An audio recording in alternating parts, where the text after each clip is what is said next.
that this election will be between a rock and a hard place. In actual fact, this election will be between a rock and perhaps a paper when it comes to the angle you are looking at it from. You are looking at it from scandals.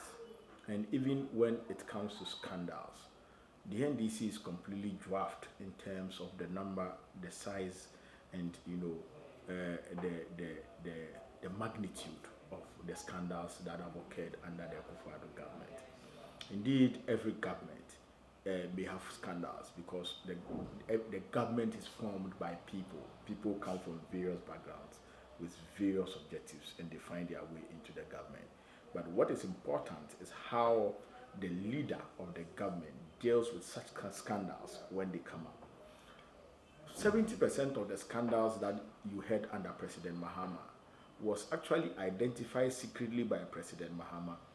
He asked investigations to be conducted secretly by the state agencies. Then he presented the report to the public.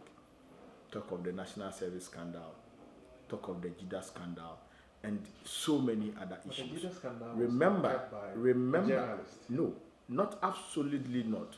He just found a copy of the report, which had been done. And perhaps maybe you will need to go and review your notes on that matter. A report had been done. Then he found the report. Then he published sections of the report. Now, bear in mind that all the scandals that were secretly investigated by President Mahama, prosecutions were done. Our sitting MP for China Paga was sent to jail. And that is how you fight corruption. And that is why President Mahama is promising the Operation Sting when he is re-elected back into power. We believe that the antidote for corruption is commitment from the leader to deal with corruption irrespective of whose ox is God. And that is what President Mahama has done.